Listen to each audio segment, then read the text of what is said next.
기도의 표가 무엇입니까? 이전 모든 소유보다 갑절이 주십니다. 2025년을 마무리하면서 마지막까지 갑절의 축복을 누리시기를 축원합니다. 오늘 우리가 살필 인물은 정말 많은 복을 받은 마리아와 마르다와 나사로의 가정, 3남매의 가정입니다. 이 가정이 주님을 아주 잘 섬겼어요.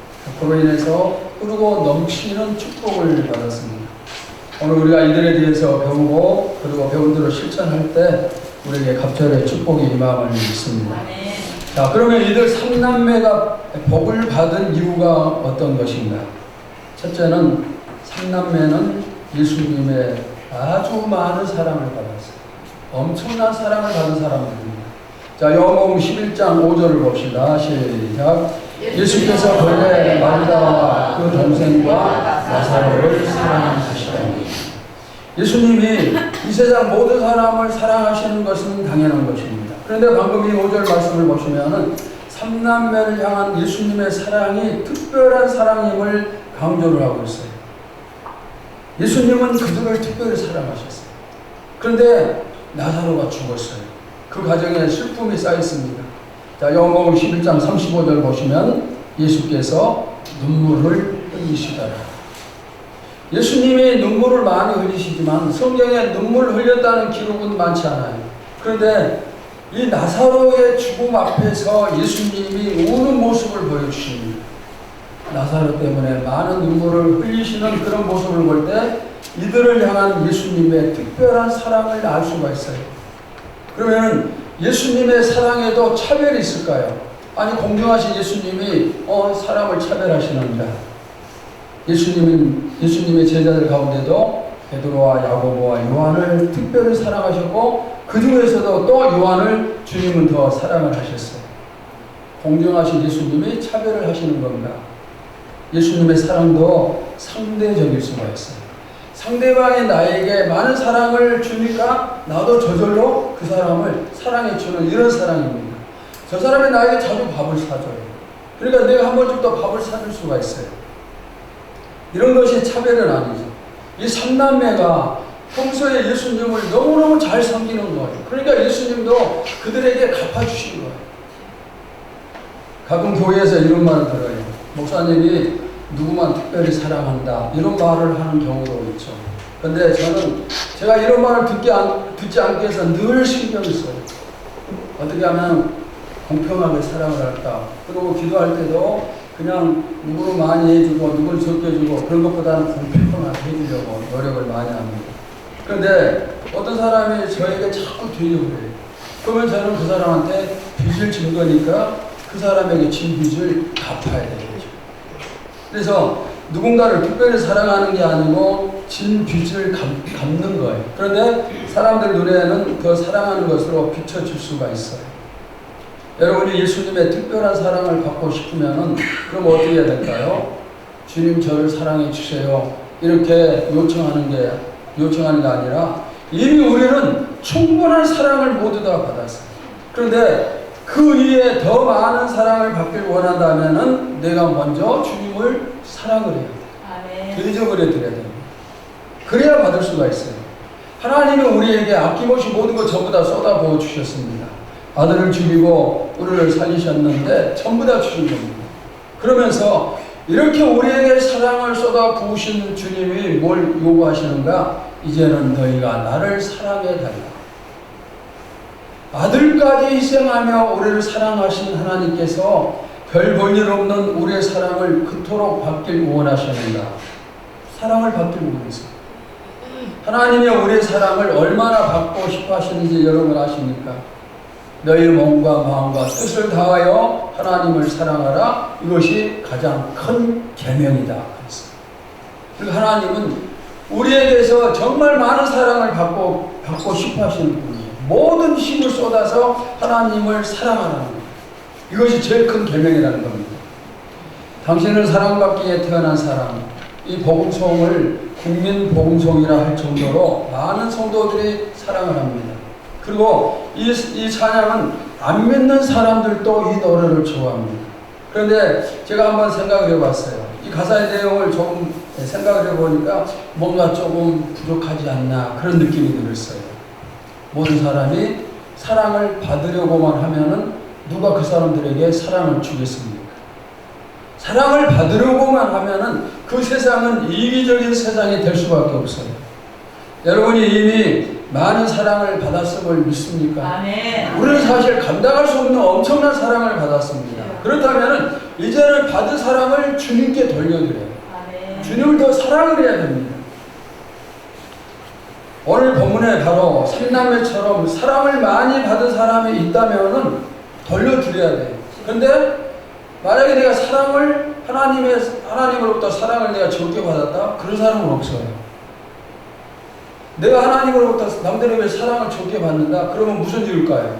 내가 하나님을 그만큼 사랑하지 못했다는 증거가 되는 거예요. 저 사람은 많이 받는데 왜 나는 적어? 그 이유는 저 사람은 하나님을 많이 사랑하고 나는 적게 사랑하고 심은 대로 하나님께서 주시는 거예요. 이것이 뭡니까? 성경의 법칙이고 공정하신 하나님의 방법이에요. 그러니까 사랑을 많이 받으려면 뭘 하면 돼요? 하나님을 더 많이 자꾸 사랑을 하면 돼요. 아멘. 여러분이 지금까지 얼마나 하나님을 사랑하는지 한번 살펴보시기 바랍니다. 우리는 사실 하나님 주시옵소서 주시옵소서 부르짖다가 내 인생이 끝날 수도 있어요. 앞으로도 계속 주시옵소서 이것만 하면서 우리가 살면 안 되겠죠. 그럼 어떻게 해야 될까요? 주님, 이제 제가 무엇을 해야 될까요? 제가 주님께 무엇을 드려야 되고 주님이 저에게 원하시는 게 무엇입니까? 이렇게 바뀌어야 돼요. 그럴 때 여러분들이 주님의 사랑을 많이 받을 수가 있습니다. 아멘. 내가 누군가를 사랑하면 두 가지가 일어나요. 첫째는 내가 가진 것을 자꾸 주는 거예요. 사랑하니까 주는 겁니다. 그 다음에 두 번째는 사랑하는 사람의 말에 적극적으로 순종하는 것입니다. 하나님을 자주 대접을 해드려야 돼요. 마리아와 마르다는 자꾸 대접을 했습니다. 자신의 귀한 것 아끼지 않고 주님 대접할 기회만 생기면 항상 대접을 했어요. 하나님은 우리의 사랑받기를 간절히 원하고 계십니다. 내가 진정 하나님을 사랑하기를 원한다면 드림이 먼저 있어야 돼요. 아멘. 내 마음을 드리고 몸을 드리고 시간을 드리고 은사를 드리고 가진 것을 드리고 이렇게 줄 때 복이 따르는 거고 또 내가 심을 때 거두는 거예요. 먼저 주고 그 다음에 주님의 말씀에 순종을 하고. 여러분이 하나님을 사랑을 하십니까? 아멘. 그러면 오늘 하나님께서 나에게 주시는 말씀이 무엇인가 잘 들으세요. 그리고 그것을 꼭 순종을 하시기 바랍니다. 아멘. 그럴 때 하나님이 여러분을 더 사랑을 하시게 됩니다. 아멘. 자, 그 다음에 두 번째는 예수님을 수시로 대접하는 과정이에요. 자, 요한복음 12장 2절을 봅시다. 시작. 거기서 예수를 위하여 잔치할세 마리다는 일을 하고 나사로는 예수와 함께 앉은 자 중에 있더라. 자, 이 말씀은 오늘 본문 뒤에 일어난 사건, 죽은 나사로를 살리고 난 다음에 나중에 일어난 일인데 예수님께서 이들 삼남매 가정에 방문을 하셨습니다. 그때 잔치를 합니다. 여기 잔치라는 단어를 쓴 걸 보면은 그냥 함께 식사를 잘 준비해서 대접하는 그런 대접이 아니고 잔치 아주 풍성하게 준비를 해서 주님을 대접을 해요. 자, 누가복음 10장 38절도 봅시다. 시작. 그들이 길 갈 때에 예수께서 한 마을에 들어가시매 마리다라 이름하는 한 여자가 자기 집으로 영접하더라. 예수님이 자기 마을에 오신 것을 보고 이번에도 마리다가 예수님을 영접을 해요. 그 마을에 여러 사람이 살고 있을 터인데 예수님을 영접하는 것은 삼남매 가정입니다. 항상 이 가정이 예수님이 오실 때마다 영접하고 대접을 합니다. 누가복음 10장 40절도 봅시다. 시작. 마리다는 준비하는 일이 많아 마음이 분주한지라. 예수님을 집으로 영접한 다음에 예수님께 대접하기 위해서 지금 분주하게 일을 하고 있습니다. 어쩌다 한번 대접하는 것이 아니라 틈만 나고 기회가 생기기만 하면 항상 대접을 하는 그들, 대접이 바로 그들의 차지였어요. 뺏기지 않았어요. 이처럼 다른 사람한테 뺏기지 않는 봉사가 있었기 때문에 주님이 그들을 사랑하실 수밖에 없어요. 그뿐만 아닙니다. 정말 누구도 할 수 없는 또 그들만의 아름다운 봉사가 하나 더 있어요. 요한복음 12장 3절입니다. 시작. 마리아는 지극히 비싼 향유 곧 순전한 나무 향유를 가져다가 예수의 발에 붓고 자기 머리털로 그의 발을 닦으니 향유 냄새가 집에 가득하더라. 자, 이 말씀을 이해를 하려면 당시 예수님이 계시던 때 문화를 이해를 해야 돼요. 그 당시에는 손님이 우리 집에 찾아오면은 물을 내서 발을 씻어주는 그런 문화가 있어요. 그런데 지금 마리아가 지극히 비싼 향유를 예수님께 부어드리고 머리털로 예수님의 발을 닦아요. 이것은 예수님을 너무너무 존중하고 사랑한다는 그런 표시입니다. 그런데 이 향유 가격이 얼마나 되길래 지극히 비싼 이런 표현을 씁니까? 지극히 비싼 향유라고 그랬어요.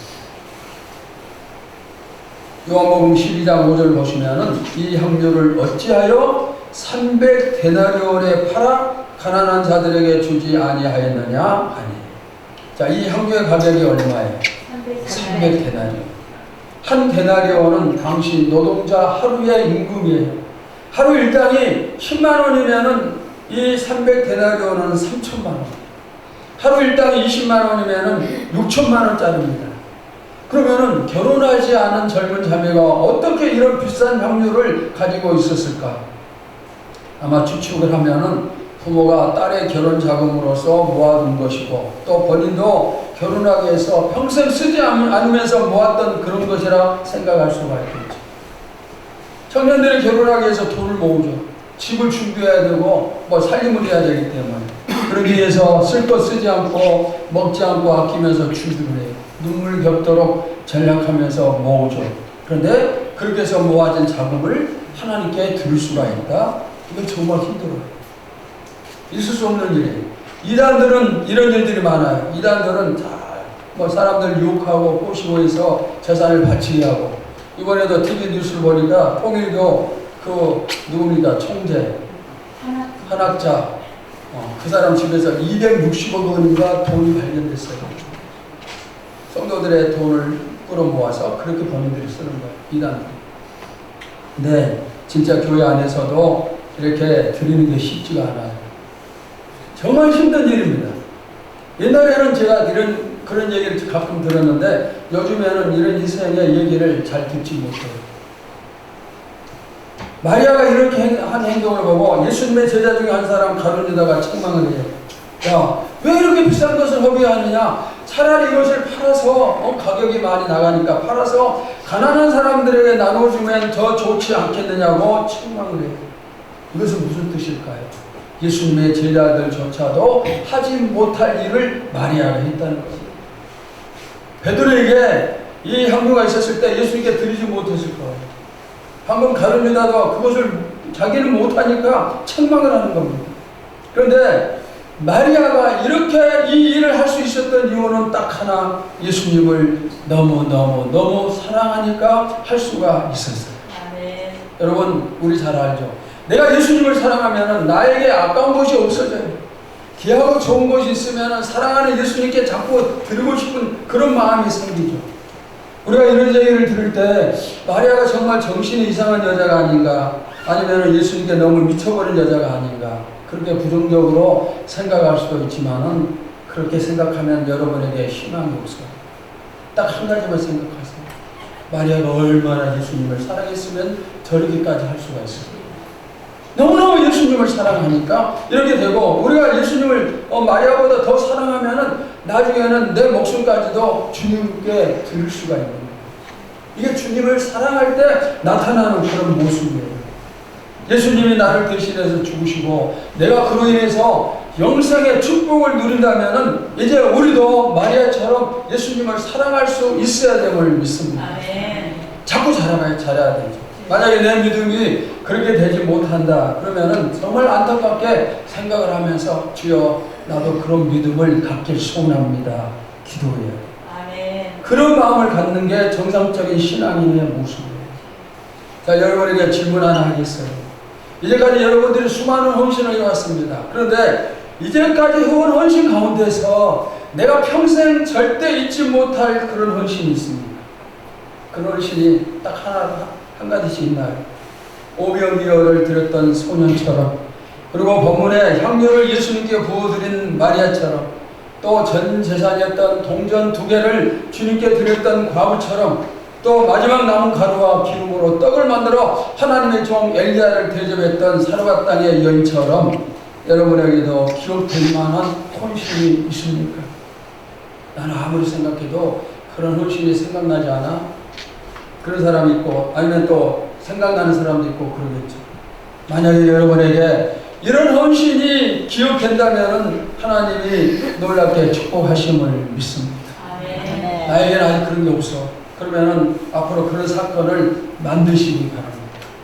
나의 평생에 기록될 만한 그런 헌신, 그리고 훗날 하나님 앞에 갔을 때 자신있게 그것을 내어놓을 수 있는 이런 헌신, 이런 헌신이 있을 때 그보다 더 큰 축복이 어디에 있겠어요? 자, 세 번째, 이들은 평소에 예수님과 좋은 관계를 유지를 했어요. 자, 요한복음 11장 3절을 봅시다. 시작. 예, 그 너희들이 예수께 사랑을 보내어 이르되 주여 보시옵소서 사랑하시는 자가 병들었나이다.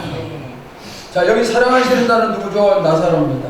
나사로가 병이 들었어요. 그래서 예수님께 사람을 보내서 소식을 전합니다. 예수님, 우리 오빠가 지금 병들었습니다. 이렇게 사람을 보내서 소식을 전하는 것은 그만큼 이 삼남매가 예수님과 가까운 사이라 그런 뜻입니다. 평소에 예수님과 가까운 사이가 아니었다면 이렇게 쉽게 연락 못하죠. 연락을 끊고 살다가 아쉬운 일이 있을 때 연락하는 게 쉽지가 않잖아요. 힘들고 어려운 일이 있거나 좋은 일이 있을 때 언제든지 연락하고 그래야 함께 가까이 할 수 있는 사이가 됩니다. 그런데 이들이 그런 사이였어요. 이들 삼남매가 일반적으로 예수님을 아는 척 한 게 아니고 서로가 잘 알고 있었어요. 예수님도 삼남매. 요한복음 11장 11절을 봅시다. 시작. 이 말씀을 하신 후에 또 이르시되 우리 친구 나사로가 잠들었도다. 그러나 내가 깨우러 가라. 자, 여기 어떻게 표현을 했어요? 우리 친구. 예수님의 친구일 뿐만 아니라 예수님의 제자들의 친구도 된다는 말씀이에요. 예수님이 나사로를 향해서 지금 그는 우리의 친구다, 나의 친구다 이렇게 말할 정도면 얼마나 친한 사이인지 알 수가 있지 않겠어요? 여러분, 예수님을 잘 알고 있습니까? 잘 알고 있나요? 또 예수님도 여러분을 잘 알고 계십니까? 안다는 뜻은 나 혼자 안다는 게 아니라 양쪽 서로 안다는 그런 뜻입니다. 대통령을 알지만 대통령이 나를 모르면 아는 게 아니에요. 양쪽이 잘 알아야 그게 아는 것입니다. 삼남매 가정과 예수님은 교류가 활발했어요. 자꾸 대접하고 영접하고 그리고 섬기니까 정말 가까워진 거예요. 예수님하고만 교제가 이루어진 게 아니고 예수님의 제자들하고도 활발한 교제가 이루어졌어요. 그러니까 우리 친구가 되는 거예요. 여러분도 교회 안에서 하나님과 활발한 교제가 이루어지기를 바랍니다. 아멘. 그러나 동시에 누구하고도 교인들과도 아름다운 교제가 이루어져야 돼요. 아멘. 교회 안에서 두루두루 함께 교제해서 우리가 돼야 돼요. 나 혼자가 아니고 우리가 돼야 돼요. 우리가 주기도문 강의할 때 그 부분 말씀을 드렸어요. 나가 아니라 우리 하나님. 그러니까 성도들과도 교제가 잘 이루어져야 됩니다. 어떻게 하면 가까워질 수 있을까요? 자주 만나는 게 제일 좋은 방법입니다. 자주 만나고 같이 기도하고 같이 전도하고 또 같이 밥 먹고 같이 커피 마시고 같이 놀러 다니고 같이 쇼핑하고 이럴 때 자연스럽게 친해지는 거예요. 내가 하나님의 자녀라는 사실 때문에 안심하면 안 돼요. 부모와 자식도 자주 만나지 않으면 멀어져요. 1년에 한두 번 만나면 멀어지는 거예요. 하나님도 마찬가지예요. 1년에 한두 번씩 교회 나와서 예배 드리는 사람과 매주 나와서 예배 드리는 사람 중 누가 하나님과 더 가까운 사람이에요? 항상 나오는 사람, 자주 만나는 사람이에요. 하나님은 우리의 사랑을 받기를 간절히 원하십니다. 그럼 우리가 어떻게 그분을 사랑할 수 있어요? 자주 만나면, 자주 찾아뵈면 됩니다. 예배 시간이나 기도의 시간은 하나님과 만남의 시간. 누가복음 15장에 집을 나간 둘째 아들의 얘기가 나옵니다. 둘째 아들이 집을 나가자 아버지가 매일 밤 잠을 자지 못하고 아들을 기다립니다. 혹시 나도 하나님께 그 걱정을 끼쳐드리는 그런 자식은 아닙니까? 하나님의 집을 떠나지 말고 하나님과 늘 함께하는 자녀가 되시기를 바랍니다. 아멘. 한편 아버지와 같이 살지만 마음이 늘 멀리 있는 자식도 있어요. 큰아들입니다. 큰아들은 아버지 집에서 함께 살지만 마음은 아버지로부터 멀리 떨어져 있습니다. 오히려 집을 나간 둘째보다 마음이 더 멀어져 있는 상태. 마찬가지로 우리가 교회 생활을 하지만 몸만 교회에 있는 그런 경우가 있어요. 늘 예배를 드리지만 몸만 드리는 예배, 하나님이 받지 않으시는 예배를 들을 수도 있어요. 지금도 우리가 예배를 드리고 있는데 한번 스스로를 생각해 보세요. 내가 지금 이 성전에 모여서 예배 드리는데 내가 드리는 이 예배를 하나님이 지금 받으실까? 아니면 받지 않으실까? 여러분 스스로가 잘 아십니다. 몸이 중요한 게 아니고 받으시는 예배를 드려야 됩니다. 하나님과 우리 사이에 마음과 마음이 오가기를 간절히 소원합니다. 아멘. 하나님이 우리에 대해서 너무나 잘 알고 계시는 것처럼 우리도 하나님에 대해서 더 깊이 알아가야 됩니다. 그렇게 될 때 하나님과 나 사이는 뗄 수 없는 그런 관계가 되고 이처럼 가까워지면은 사탄이 아무리 애를 써도 이 관계를 깨뜨릴 수가 없어요. 아멘. 교회 안에서 우리끼리의 관계도 더 좋아지기를 바랍니다. 아멘. 특별히 주의종과 성도의 관계는 항상 좋아야 돼요. 왜 그럴까요? 하나님께서 교회를 주의종들에게 맡기셨기 때문에 하나님은 교회의 일을 할 때 하나님의 세우신 종들을 통해서 일을 하십니다. 주의종을 통해서 성도들의 축복을 받게 하시고 주의종을 통해서 하나님의 뜻을 보여주시고 또 주의종을 통해서 성도들이 문제가 있을 때 기도하고 해서 해결하게 하시고 이렇게 하나님이 사용을 하십니다. 그런데 이런 관계, 이 질서가 무너지면 교회가 힘들어지고 또 성도들 사이가 무너질 수가 있습니다. 그 다음에 교인들 서로의 관계도 좋아야 돼요. 제가 계속해서 수없이 말씀드렸습니다. 교회는 어떤 곳이라고요? 싸우는 곳이 아니라 뭐 하는 곳이다? 사랑하는 곳. 교회는 싸우는 곳이 아니라 사랑하는 곳입니다.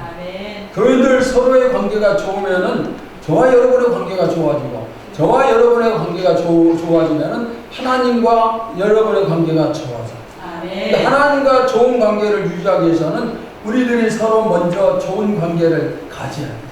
서로 사랑을 해야 돼요. 그래야 하나님과 좋은 관계가 이루어집니다. 자, 그 다음 네 번째는 마리다의 좋은 신앙을 한번 살펴보겠습니다. 나사로가 아프다고 예수님께 연락을 드렸는데 예수님이 바로 오셔서 고쳐주시지 않아요. 그리고 나사로가 죽은 다음에 나흘이 되었을 때야 예수님이 마르다의 가정에 오십니다. 예수님이 오신다는 말을 듣고 마르다가 뛰어나가서 영접을 합니다. 그리고 자신의 신앙을 고백을 해요. 그의 신앙이 어떤 신앙인가?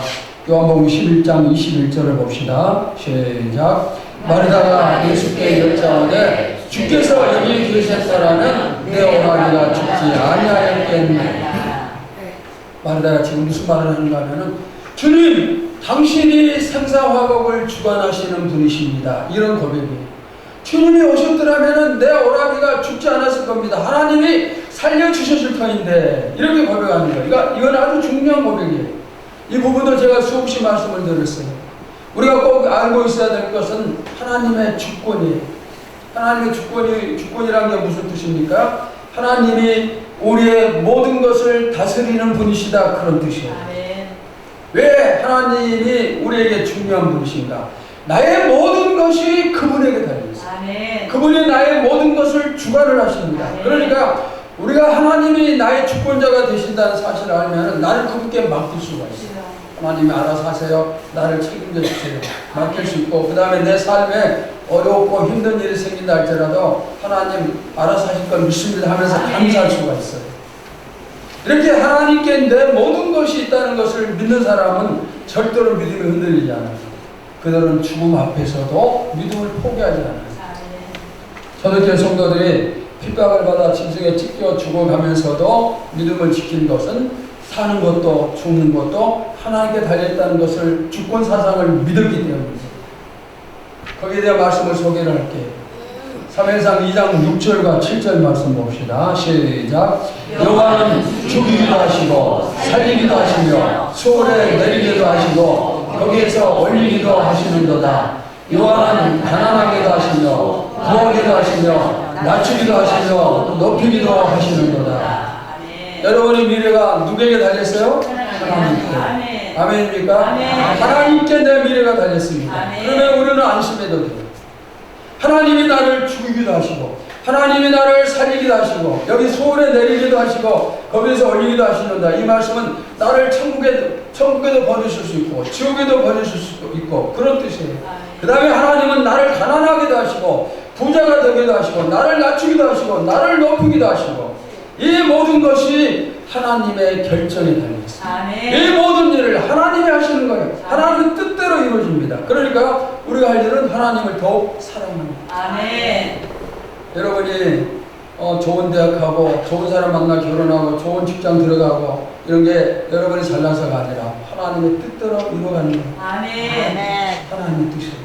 그러니까 우리가 할 일은 뭐예요? 이 하나님을 더욱더 사랑하고 나를 맡겨버려요. 여러분이 세상 헤쳐나가고 여러분의 힘으로 살려고 하지 마시고 하나님께 맡기세요. 하나님 나를 책임져 주세요. 내가 하나님께 맡겨버립니다. 알아서 하세요. 이 자세가 정말 믿음이 좋은 자세예요.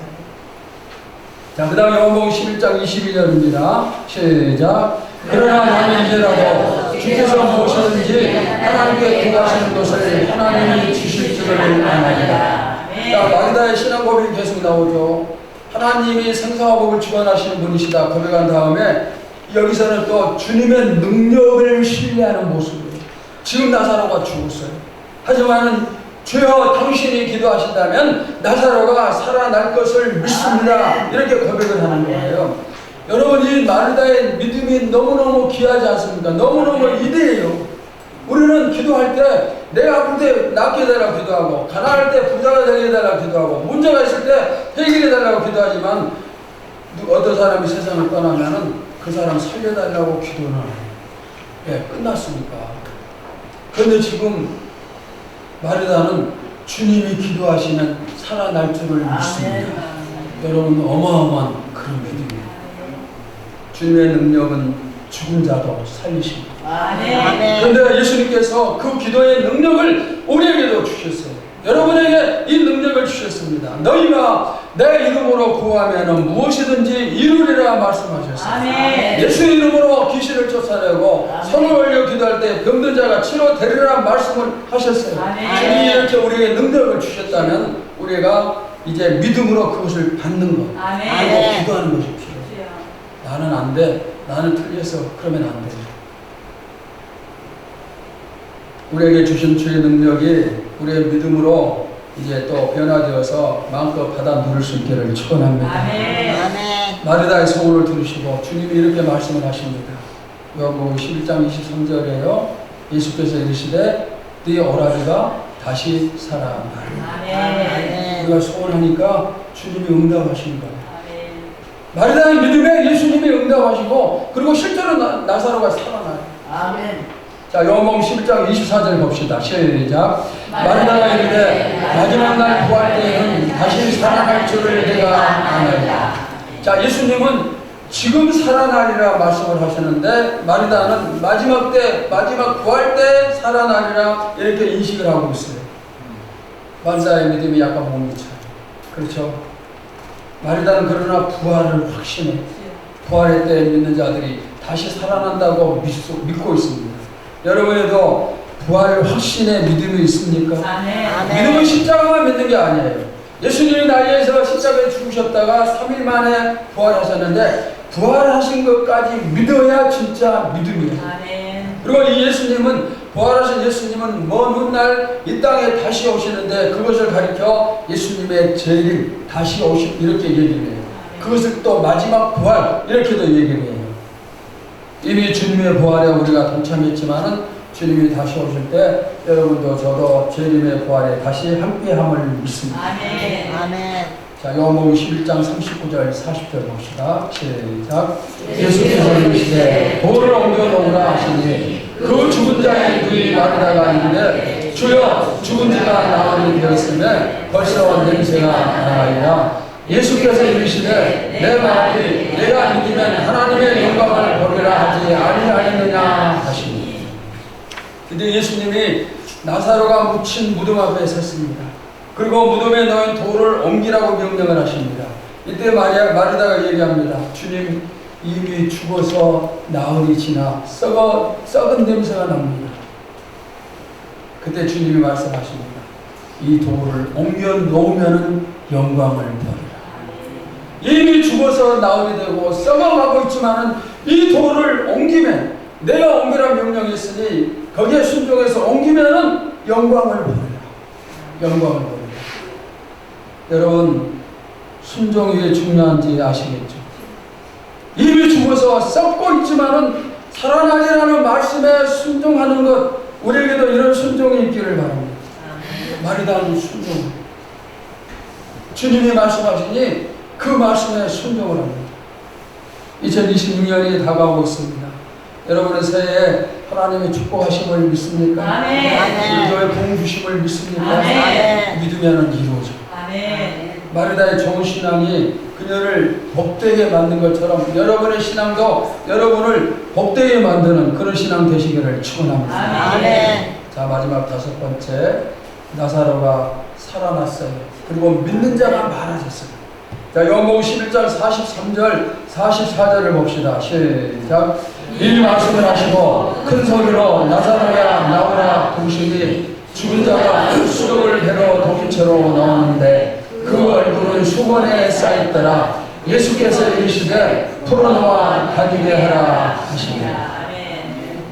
죽은 자가 살아나는 기적은 이 세상에 있는 모든 기적 가운데서 가장 큰 기적이고 가장 큰 축복임을 믿습니다. 성경에 보니까 한 사람 한 사람 살아나서 죽었다 살아난 사건이 7건 있어요. 그리고 이제 단체로 또 살아난 그런 사건도 있고 그러는데 이 7건 가운데 그 중에 한 사람이 나사로가 얼마나 복 있는 사람입니까? 그리고 살아난 다음에 더 놀란 일이 생겨요. 어떤 일이 생기는가? 많은 사람들이 예수님께 돌아오는 거예요. 요한복음 11장 45절 봅시다. 시작. 마리아에게 와서 예수께서 하신 일을 본 많은 유대인이 그를 믿었습니다. 한 사람이 죽었다 살아나니까 많은 사람의 죽은 영혼이 살아나는 역사가 나타나요. 살아난 나사로가 도구가 되어서 천국을 확장시킨 거예요. 많은 영혼을 살리는 거예요. 혼자만 산 게 아니라 여러 사람이 함께 살아났어요. 그러니까 이런 결과를 보면은 마리아와 마르다와 나사로의 가정이 얼마나 복되게 쓰임 받았는가 알 수가 있어요. 얼마나 복 있는 가정인지 알 수가 있어요. 사랑하는 여러분, 여러분도 이리 와도 복이 있고 저리 와도 복 있는 믿음 또 그런 가정 되시기 바랍니다. 아무리 봐도 저 가정은 복밖에 없습니다. 2025년 남은 기간과 2026년 새해 분명히 그렇게 될 수 있음을 믿습니다. 그러기 위해서 하나님께 귀한 사랑을 드리고 이웃과도 사랑을 나누면서 주는 일에 힘을 쓰시기를 바랍니다. 서로 못해요? 사랑을 하세요. 그럴 때 여러분의 가정도 본문의 3남매 가정처럼 복이 차고 축복이 넘치는 가정이 됨을 믿습니다. 할렐루야. 주님 감사합니다. 오늘 복 있는 마리아, 마르다, 나사로의 가정을 살폈습니다. 주님과 평소 소통했고 주님을 진심으로 대접했고 너무너무 사랑하는 나머지 모든 사람, 어떤 사람도 할 수 없는 향유옥합을 깨뜨려 주님께 드리고 이러한 귀한 일을 했던 그들 가정에 기적이 나타나고 죽은 나사로가 살아났습니다. 아버지 하나님, 우리도 하나님과 늘 소통이 이루어지면서 하나님의 사랑을 마음껏 받고 주님이 나사로에게 나의 친구, 우리의 친구라고 얘기했던 것처럼 우리도 주님께서 너는 나의 친구다 이렇게 말씀하실 수 있는 그런 모습을 갖추게 하여 주시옵소서. 우리의 가정도 우리의 교회도 주님의 친구 되는 공동체가 되게 하여 주시옵소서. 그러기 위해서 주님을 향한 우리의 사랑이 더 커지게 하여 주시고 우리의 이웃을 향한 사랑이 더욱더 커지게 하여 주시옵소서. 예수님의 이름으로 기도하옵나이다. 아멘.